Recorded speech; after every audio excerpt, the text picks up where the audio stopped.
Queridos irmãos, a paz de Cristo, estamos dando início às atividades deste domingo, dia 31 de maio de 2020, último domingo do mês. E convido neste momento os irmãos a se reunirem com toda a sua família e orarmos e darmos início às atividades deste dia. Oremos, irmãos. Senhor nosso Deus, nosso Pai, bendito e soberano Deus. Louvamos o teu nome, Senhor, com gratidão no coração, nesta hora bendita. Abençoe, Senhor Deus, todas as famílias, todos que nos veem e ouvem neste momento. Que o teu Santo Espírito esteja trabalhando em cada vida, em cada mente, em cada coração. Nós louvamos o teu nome e pedimos a direção do teu Santo Espírito, Senhor Deus, para a meditação da tua palavra nesta manhã. Somos gratos e te louvamos, Pai, por tudo. Em nome de Jesus. Amém e amém. Deus abençoe, irmãos. Eu quero neste momento, nesta manhã, criar um debate, né? Pena que vai ser um monólogo, né? Mas que os irmãos debatam isso, o que eu vou falar pela manhã, em família, com os seus familiares. E que Deus trabalhe a mente e o coração, porque vamos falar justamente dessa questão, atitude de membro e atitude de discípulo. O discípulo de Cristo, o seguidor dos ensinos de Jesus, tem certa postura e certa conduta que certamente será destaque na sociedade. O próprio Jesus diz, né, que seria patente, seria marca dos seus discípulos se amassem uns aos outros como ele nos amou, irmãos. Então, reúna toda a família, Deus abençoe os irmãos e que após o estudo, os irmãos discutam entre si na família, à luz, é claro, da palavra do Senhor. E que Deus, a cada dia, pelo seu Santo Espírito, faça de nós cada vez mais discípulos do Senhor. Deus abençoe.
Convido os irmãos, nesta manhã, a fazermos a leitura de 3 versículos bíblicos. 2 se encontram aqui no Evangelho de João, capítulo 8, versículos 31 e 32.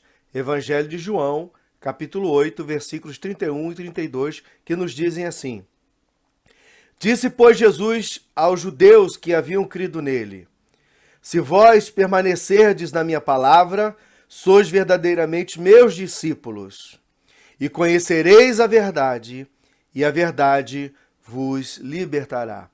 O outro versículo, irmãos, está lá em Salmo 42, versículo 7. Salmo 42, versículo 7, que nos diz assim: Um abismo chama outro abismo, ao fragor das tuas catadupas, todas as tuas ondas e vagas passaram sobre mim. Irmãos, quero falar um pouco com os irmãos e que os irmãos discutam um pouco também em família sobre os aspectos práticos, alguns aspectos práticos da vida dos discípulos de Jesus.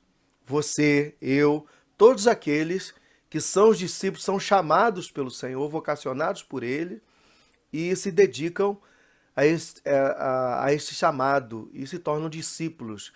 Para ser discípulo de Jesus, tem que conhecer a sua palavra, sim, andar com Ele, né, ter intimidade com Ele e ser praticante de sua palavra. São esses pontos e exigências que o próprio Mestre Jesus vai exigir de todos aqueles que o seguem, discípulo de Jesus, seguidor de Jesus, aqueles que vão pelo caminho, ouvindo as palavras do Mestre e obedecendo. Irmãos, quero dizer uma ilustração, um fato que aconteceu esta semana e que tem muito a ver com esta conscientização da vida do discipulado. Fui receitado pelo médico essa semana para comprar uma medicação. Cheguei na farmácia, nós compramos, eu e minha esposa compramos a medicação e a gente veio para casa. Eram 2 medicações, 2 colírios para passar na vista. E tem horários diferentes. No horário, abri uma caixa, passei o colírio e esperei mais um pouco para passar o outro colírio. Quando estava na hora de passar o segundo colírio, o segundo remédio, quando a caixa estava lacrada, certinha, era um pinga-gotas lá de 5 ml. Então você imagina que era um frasco bem pequenininho, né? Quase peso nenhum. Então não dava, com a caixa fechada, não dava para você perceber o conteúdo. Aliás, 5 ml, né? Pequenina coisa. Então, quando eu abri a caixa que estava lacrado, para surpresa minha, a caixa só continha a bula, não tinha o frasco do remédio, né? E aí ficou aquela questão, aquela dúvida, tinha gasto cerca de R$ 20, às vezes não é nem pela questão do valor, né? Você se sente lesado, então aquele sentimento bastante ruim, enfrentei naquele momento. E aí ficou o dilema, será que se eu for na farmácia lá no dia seguinte, pelo horário já não dava mais, a farmácia já estava fechada, no dia seguinte, será que o vendedor da caixa tá aberta, né? Eu abri e vi que não tinha nada dentro. Será que se chamar o gerente, a pessoa que me atendeu, será que ela vai acreditar na minha história? Eu sei que a gente ficou ali amargando até chegar no dia seguinte na farmácia, aquela situação de tomei um prejuízo, né, o valor que foi pago. No dia seguinte, a Cris foi lá e a pessoa prontamente trocou a caixa do remédio sem nenhum custo para mim. Mas fica aí a situação, né, irmãos? Esse custo ficou para alguém. Até aquele momento, o custo tinha ficado comigo, né? Que eu comprei o remédio, não tinha medicação dentro, não tinha o frasco do remédio, era uma caixa só com a bula, portanto, uma caixa vazia, e eu já tinha pago. Mas quando a farmácia aceitou de volta e me deu uma outra caixa com a medicação, aí a Cris abriu, viu que realmente tinha o colírio lá dentro, você fica receoso, né? E passou a agir assim. Naquele momento, o prejuízo, o custo passou a ser da farmácia. Se a farmácia, posteriormente, vai entrar em contato com o fornecedor, com o fabricante e dividir o custo com ele, eu não sei. tá? Mas alguém vai pagar o preço por este equívoco, por este erro. Eu vou chamar de erro, tá, irmãos? Erro. Aí agora vamos analisar este erro. Por que a caixa está vazia? No processo de fabricação, pode ter acontecido algum erro. Se o processo está industrializado, né, mecanizado, a máquina desajustada fechou, lacrou lá a caixa sem a medicação dentro. Foi uma falha mecânica do processo. Essa falha mecânica tem alguém que faz esse ajuste. Então alguém não fez a sua função direito, não ajustou a máquina direito. E outra situação, tem o processo de qualidade. Às vezes é por amostragem e às vezes é verificando caixa por caixa. Então, falhou quem ajustava a máquina e falhou o processo de qualidade, porque o produto foi para o mercado, foi para a rua com defeito. Essa é uma hipótese. Outra hipótese, que um funcionário mal amado, isto é, um funcionário insatisfeito por algum motivo, seja ele qual for, resolveu lá, relaxadamente, tá, irmãos, ou fraudulentamente, subtrair a medicação, colocar no bolso, enganar, esconder por ali, ou usar, né, usar o colírio para benefício próprio, e embalou a caixa vazia e empurrou para frente. Uma hipótese. Outra hipótese pode ter sido também na própria farmácia, tá? Que as pessoas que receberam a medicação para ser revendido. Chegou lá o camarada, descobriu uma técnica, que hoje em dia tudo se aprende na internet, descobriu uma técnica lá de abrir a caixa com vapor, com aquecimento, enfim, com um produto, né? Sem que as pessoas percebam que a caixa foi violada. Então ele vai lá, dá um jeitinho na cola. Essa foi uma caixa colada, né? Tem uns que vem colada e vem com uma fita ainda. Essa estava sem fita, essa estava só colada. Então a pessoa deu um jeitinho, descolou, tirou a medicação, depois com um jeitinho de novo colou de volta. Houve aí a subtração do produto. E mais uma vez, passa para frente. Quem levar essa caixa, né, que fique com prejuízo. Então a gente tem várias hipóteses, né? Falha do processo de qualidade e de ajuste das máquinas, furto de um funcionário insatisfeito da própria indústria lá da fabricação do medicamento, ou alguém na área do comércio que também furtou lá, né, roubou a medicação. Enfim, irmãos, qualquer que seja, houve um erro nesse processo. E o erro nesse processo, alguém vai pagar a conta, irmãos. Nesse caso, o ponto final para mim ali foi quando a farmácia aceitou fazer a troca, me dando uma outra caixa. Então, o comércio, né, a farmácia, assumiu o custo naquele momento, tá? Então, irmão, seja a indústria, seja o comércio ou o consumidor final, por este erro, alguém vai pagar. Alguém vai pagar. Essa pessoa que distraidamente cometeu um erro no seu trabalho, ou, dos outros dois casos, furtou esse produto, certamente vai passar ileso. Dificilmente, pelo valor do produto, a não ser que haja muitas quantidades, mas certamente deve estar lá sorrindo, desperto, né? Tirando onda com quem ficou com prejuízo. Mas notem, quem geralmente se envolve com essas coisas e por sair ileso, vai gostar do processo. Então vai fazer outras vezes, sabe? E isso em algum lugar vai ser registrado. Até que um dia o comércio, o consumidor ou a indústria vai verificar a fundo o que está acontecendo nesse processo. Se isso se repetir muitas vezes, às vezes não, a gente não precisa tanto não. Vai ser investigado e certamente vão achar, como dizem, né, na boca da botija, lá o gatuno. E aí vai perder o emprego, justa causa, aquela situação toda. Isso aí eu digo, um dia a conta chega, de uma forma ou de outra. Tá, irmãos? Então, o que eu quero dizer, irmãos, a pessoa que é discípula ou discípulo de Jesus, todos os discípulos de Jesus, têm essa consciência. Se ela cometer um erro, um equívoco, ou cometer um pequeno furto, essa conta vai chegar para alguém. Sabe, quase que eu morri no prejuízo. Ia ficar muito triste, as coisas estão tão difíceis hoje, né? E eu precisava da medicação, ou seja, eu fiquei uma noite sem usar a medicação. Eu tive que esperar no dia seguinte a farmácia abrir para trocar a medicação. Olha o transtorno que isso causou, irmãos. Então, o discípulo de Jesus, ele tem a consciência. Se não é dele, não pertence a ele, alguém é dono daquilo dali. Então, um dia você vai achar o dono. Se você quiser dar uma desperto, etc., alguém vai pagar. Por isso que eu falo, é o gato na luz, é o gato na água, o bichano mia na luz. Alguém vai estar pagando esta conta.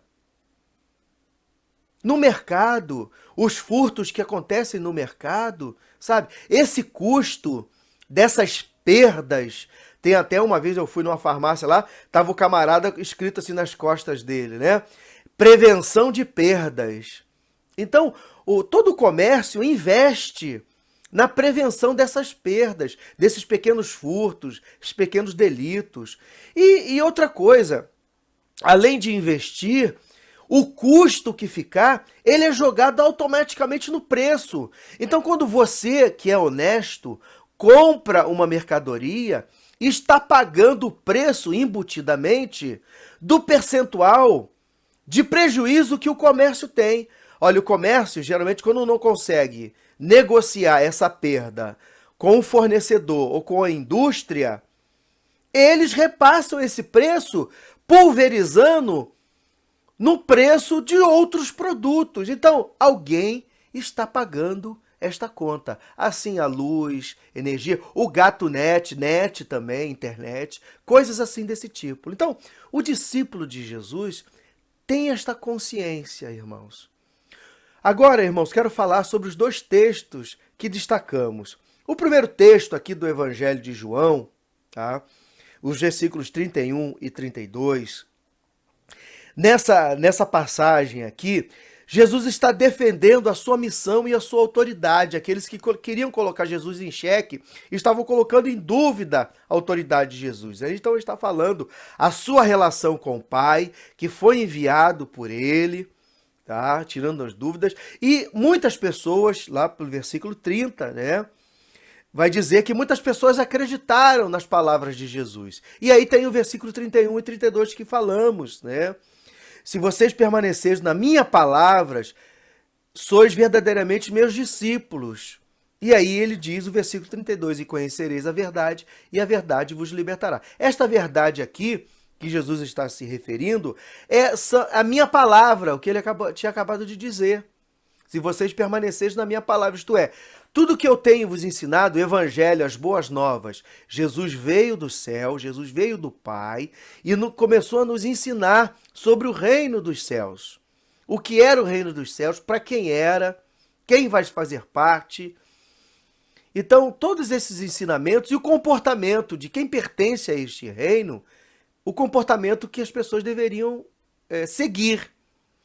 Então, esta verdade que ele está se referindo são os ensinos dele, o que ele havia ensinado, a maneira de viver, a maneira de se portar, a maneira de tratar o outro, a maneira de conviver, a maneira de vida em si.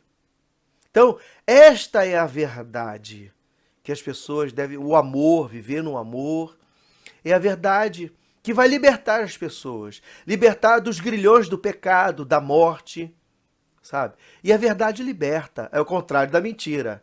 A mentira aprisiona. Lembra aquela mentira cabeluda? Ou seja, a camarada que começa mentindo aqui, daqui a pouco ele mesmo está acreditando que aquelas mentiras que ele conta é verdade. E aí ele começa a ficar preso. Não sei se você já encontrou uma pessoa assim que você fala, aí a pessoa abre os olhos, quem te disse isso? Quem te disse isso? Eu fico, calma, pessoa, fulano, eu só falei isso. Então a pessoa fica toda espantada, por quê? Porque geralmente ela está chamada aí com essa mentira cabeluda, virou um bicho cabeludo, e ele não consegue mais se desvencilhar, ficou grande, extraordinário, tá? Então, é a verdade. E a verdade, irmão, a própria palavra do Senhor vai dizer que nem tudo fica obscuramente. O que em oculto, nas trevas, é feito, na luz vai ser revelado. Outro texto também, irmãos, foi o que destacamos, foi o versículo 7 do Salmo 42. Um abismo chama outro abismo, ao fragor das tuas catadupas. Catadupas seriam ondas, né? Mas aqui no caso ele está se referindo às ondas, né? Do mar da praia, aquelas ondas ali, isso é catadupas. Mas catadupas aqui está se referindo à cachoeira, né? Não tem onda, mas tem, imagine, a água da cachoeira caindo e batendo assim nas suas costas. Seriam essas catadupas, tá? Que ele se refere aqui. Tá, irmãos? Catadupas, tá? Catadupas, do versículo 7. Mas eu quero destacar a questão do abismo chama outro abismo. Isto é, um gole, atrás de um gole vem sempre outro gole. Um trago chama outro trago. E uma mentira vai chamar outra mentira. Até que chega uma situação que a pessoa não consiga mais se desvencilhar dessas mentiras todas. O Salmo 42, irmãos, é o salmo de uma pessoa que experimentou o afastamento de Deus, está longe do Senhor, e ele começa a lembrar do período que ele estava junto do Senhor. Ele faz alusão aqui a dois fenômenos da natureza, né? Como suspira a corça pelas correntes das águas, assim suspira por ti, ó Deus. Aí ele fala também das nascentes do Jordão, que começa lá no outeiro de Mizar, né, no Monte Hermão, bem ao norte do Mar da Galileia, bem na região da Síria, né, emendando ao norte da Síria, tem uma cordilheira de Zagros, né? Essa cordilheira aí, na pontinha nós vamos encontrar o Monte Hermão. Então a neve derrete sobre o Monte Hermão e aí muitas muitas fontes vão sair de dentro de cavernas e formar assim a cabeceira do Rio Jordão. São dois fenômenos aqui que ele está falando. O primeiro fenômeno que ele fala sobre a questão da corça, né, levantar as suas narinas e fala como suspira a corça. Outro dia nós postamos um vídeo aí sobre lá na questão do Negueb. O Negueb é assim interessante, é um deserto que no período das chuvas, lá numa parte das montanhas do Negueb, chove bastante, e aí as águas vêm descendo as montanhas. E quando chega assim, em determinado local, onde era deserto, começa a vir aquele volume d'água, e é muito interessante que você olha assim, é um deserto. Daqui a pouco vem assim, onde era deserto, vem seria uma tromba d'água, né? Elas começam a tomar lugar e fazer um rio. Cria os rios temporários, né? Então, o salmista está descrevendo aqui muitos fenômenos, provavelmente, do deserto da Judéia, que eram criar os rios temporários. O que são os rios temporários? É como essa do Negueb que eu acabei de explicar, né? No período das chuvas, lá chove muito, e essa concentração de chuvas, conforme elas vão descendo os montes, vão enchendo os rios, e aí os rios vão transbordando, e conforme eles vão transbordando, vão criando rios temporários à sua margem, porque ele transborda, e esse transbordar vão criando esses braços, para onde vão levando as águas até distâncias significativas. E aí criam esses rios temporários. Então, muitos animais iludidos nesse período das chuvas seguem o curso desses rios temporários e não percebem. Porque os rios temporários também criam a vegetação temporária. E muitos animais, procurando essas águas e essa vegetação, seguem deserto adentro por esses rios temporários, pelo caminho que eles criaram e não percebem. Quando passa o período das chuvas, esses rios temporários secam, a vegetação acaba, e quando esses animais, como a corça, que ele cita aqui no Salmo 42, estão no meio do deserto, e aí começam a ficar desesperadas. E aí, a corça, como tem o faro aguçado, ela levanta as suas narinas e tenta captar pela umidade, através do faro, a umidade no ar. E aí, captando, ela consegue localizar de novo o rio e vai em busca das águas. Então, parece que ela está suspirando, mas ela está sofregamente, desesperadamente, tentando reencontrar o curso do rio, o curso natural do rio. Então o salmista compara o que ele está sentindo na alma a essa tentativa desesperada, né? Suspirando, respirando sofregamente, tentando achar a umidade no ar e assim localizar aonde está o rio. E ele compara a essa tentativa da corça ao que ele estava sentindo na alma. E outra situação é o que ele vai falar lá do outeiro de Mizar, né? Do Monte Hermon, que lá a região é um limo violentíssimo. A neve derrete sobre o Hermon, se junta com as águas que saem das cavernas e vão formando a cabeceira do Rio Jordão. E aí cria-se ali um limo violentíssimo. E muitas pessoas perderam a sua vida ali porque, olha, assim, é um riacho. E tentam atravessar de um lado para o outro, mas quando chega perto, é um limo tão violento que as pessoas escorregam e lá é muito íngreme. Por isso ele diz, um abismo chama outro abismo. E a pessoa vem caindo, se ralando, batendo até chegar lá embaixo e muitos deles perdem a vida ali. Até pouco tempo, essas coisas aconteciam ali nessa região, lá em Israel. Tá, irmãos? Então, por isso que ele está falando aqui dois fenômenos da natureza, de situações que ele passou na sua vida, que ele está desviado. Ele fala no versículo 4, né? Lembro-me dessas coisas, ou seja, quando ele ia em procissão à casa do Senhor, cantando aqueles salmos, os hinos, e hoje ele não faz mais porque isso é uma lembrança, ou seja, ele está desviado, afastado, longe do Senhor. E essa sua experiência, ele compara o que está sentindo na alma a esses dois fenômenos. A corça desesperada, tentando achar o curso da água, e ao limo violentíssimo que derruba as pessoas. Então, isso aconteceu com ele. Ele foi enganado por alguma coisa na sua vida, que pegou um desvio, não notou e foi para longe da presença do Senhor. E outro, também ele escorregou na presença do Senhor e se machucou, e aí um abismo chama outro abismo, ele foi cair numa distância muito longe, muito grande, expressiva, e numa profundidade tremenda que se distanciou do Senhor. Então, são esses dois textos que queremos trabalhar segundo a ilustração que colocamos aqui, irmãos. Conhecereis a verdade vos libertará. Um abismo chama outro abismo. Olha a situação, irmãos, das pessoas que não têm consciência, pensam que são espertos, que ninguém nunca vai pegá-los, que ninguém nunca vê, irmãos. Sabe, um dia o que é feito às escuras vai vir na verdade, vai vir às claras, e as pessoas vão saber. E olha que vergonha. Hoje em dia, infelizmente, as pessoas não têm mais vergonha, né? Dizem, eu adulterei, olha, eu roubei, eu fiz isso, aquilo, e se dão como espertas, e ganham o troféu. Há pouco tempo aí, irmãos, tem aqueles policiais que tiraram fotos do lado de uma pessoa do tráfico aí, e elas sorrindo, tirando fotos, sabe? Isso é ridículo. Policial tirando foto para fazer pose, colocar nas mídias do lado de um criminoso. Que é isso? Eu assisti agora há pouco tempo um filme, era tipo aquele de Bonnie e Clyde, né?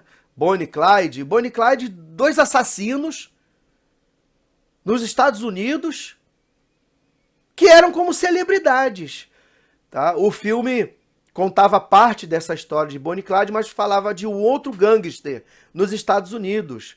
Então, nessa época dos gangsters, eles eram famosos, tinham fama, e a sociedade batia palma. É horrível bater palma pro crime. Então as pessoas perderam completamente a noção. Então, quando Jesus está dizendo aqui, conhecereis a verdade vos libertará. Sabe, irmãos? É que as pessoas precisam se libertar desse pensamento da mais-valia. O discípulo do Senhor tem consciência de que ele trabalhou por um denário, então ele deve receber um denário. Se ele receber mais que um denário, chega lá e perguntar, patrão, o senhor combinou comigo um denário, o senhor pagou mais de um denário? Por que o senhor me pagou a mais? Desculpe, eu errei aqui. Não, então toma aqui o que o senhor me deu a mais, estou devolvendo. Muito obrigado. Puxa, ia fazer falta na hora de pagar outro funcionário. Ou então, não, eu quis ser generoso, quis te pagar a mais mesmo. Então foi isso? O senhor me pagou a mais? Foi. Então muito obrigado. Né? Assim como você reclamaria também se recebesse a menos. E desculpe, aqui teve um engano. eu paguei o outro a mais e descontei de você, desculpe. Entenda? Lembra que eu falei? Alguém vai pagar essa conta? Se você está recebendo a mais, provavelmente alguém está recebendo de menos. Então, assim como nós iríamos reclamar se recebêssemos um troco ou qualquer coisa a menos, vamos também lá. Por que eu estou recebendo mais? Isso aqui, olha, não é justo. Eu não trabalhei por isso. Então, irmãos, quando a gente tem essa consciência, nós vamos pensar lá na frente, lá na ponta. E as pessoas, às vezes, estão perdendo essa noção. E a questão aqui, irmãos, de um abismo chamar outro abismo, aquelas pessoas que escolhem esse caminho da facilidade pensam que vão ficar ilesas, que não serão pegas por isso. E aí fez uma vez, não deu nada, faz a segunda, a terceira, a quarta, até que um dia chegue o dia vergonhoso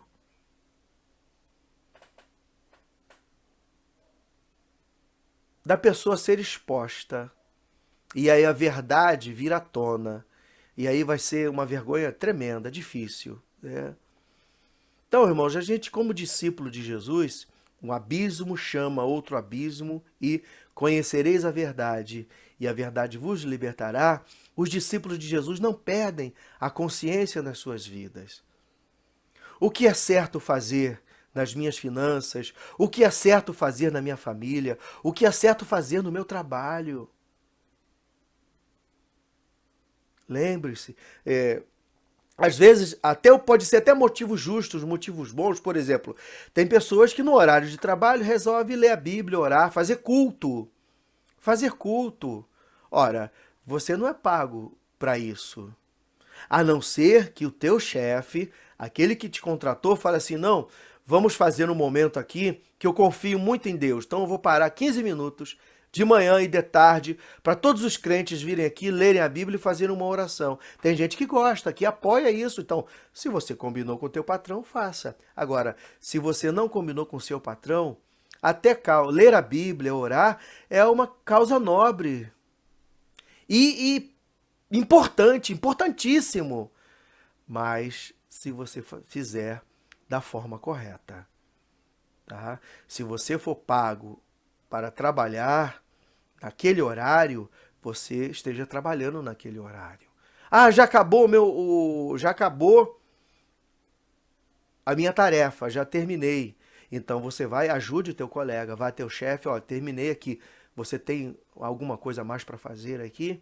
Lembre-se que teu chefe está olhando, está anotando. Então, se você quer um aumento, uma produção, uma promoção, isso conta muito.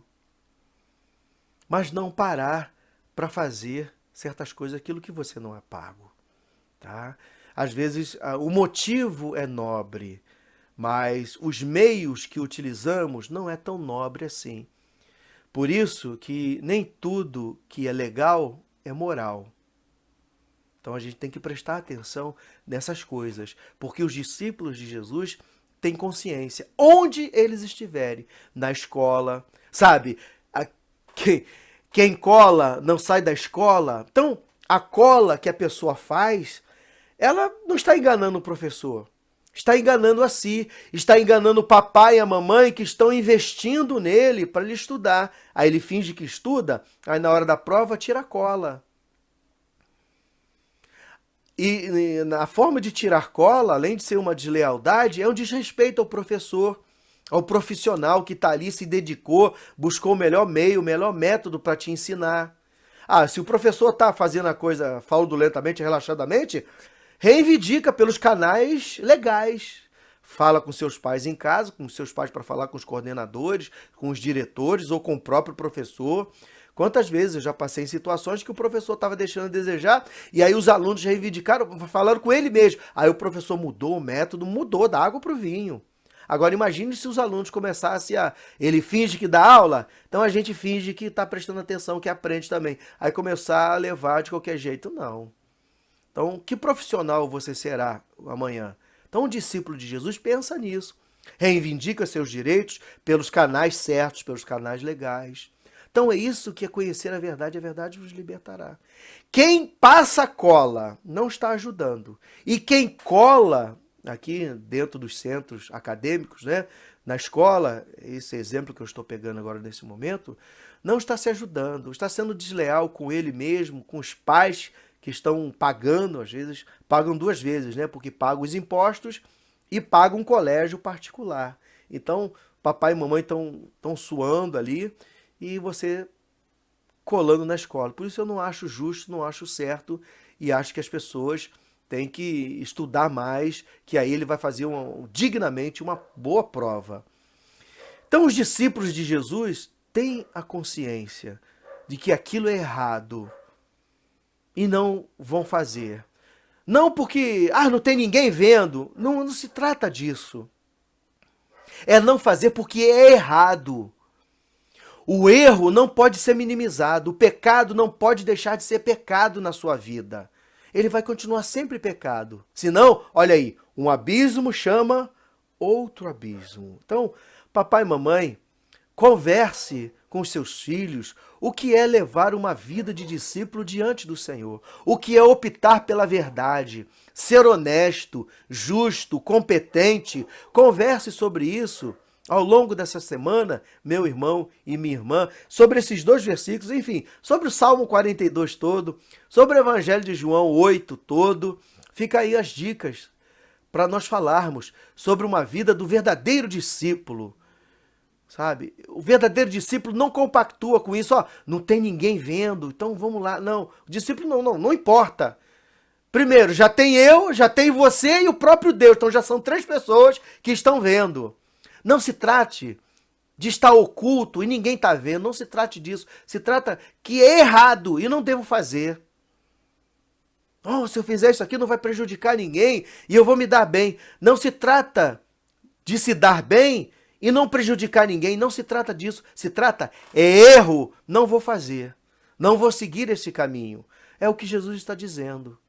Verdadeiramente conhecerão todos que vocês são os meus discípulos, se vocês fizerem assim. E conhecendo a verdade, conhecendo os meus ensinos, eles vão libertar vocês. E a verdade vos libertará.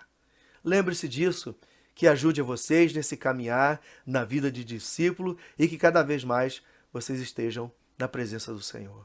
Vamos orar, vamos encerrar. Nós não temos aniversariantes desta semana. Deixa eu conferir aqui se temos aniversariantes de casamento em junho. Dia 9, nós temos os nossos irmãos Andréia e Lima, dia 9 de junho, né? É na outra semana, mas é nesse mês de junho. Então vamos orar pelo casal aí, que no dia 9 de junho completarão mais um ano de matrimônio, Andréia e Lima, Diácono Lima. Deus abençoe os nossos irmãos. Vamos orar pelo casal, tá? Deus abençoe. Não temos aniversariantes aqui na lista aqui, alguém fazendo aniversário, só no dia 9 mesmo, o Lima e André, e completa mais um ano de matrimônio. Vamos orar por eles e Deus abençoe a todos os irmãos. Vamos orar. Senhor, nosso Deus, nosso Pai, bendito e soberano Deus, somos gratos, Senhor, porque no dia 9, Diácono Lima e Andréia completarão mais um ano de abençoado matrimônio, que o Senhor alicerce os laços do amor, que a paz, a cumplicidade, a complementaridade estejam latentes no lar, em cada alma, e o Senhor sustentando o casal. Abençoe ambos, Pai, tomes em tuas mãos. Oramos também por esse estudo abençoado e maravilhoso. Somos gratos por acolhermos a tua palavra nesta manhã. Que ela, Senhor Deus, caia em boa terra e venha produzir frutos a seu tempo. Nós oramos, contamos com a ajuda do Espírito Santo e te louvamos por tudo, Pai. Em nome de Jesus. Amém. Recebam a bênção. Que a graça de nosso Senhor e Salvador Jesus Cristo, o amor de Deus, o nosso Pai, as doces e maravilhosas consolações do Espírito Santo estejam com todos que nos veem e ouvem e com todos os servos do Senhor pela face da terra, desde agora e para todo sempre. Amém.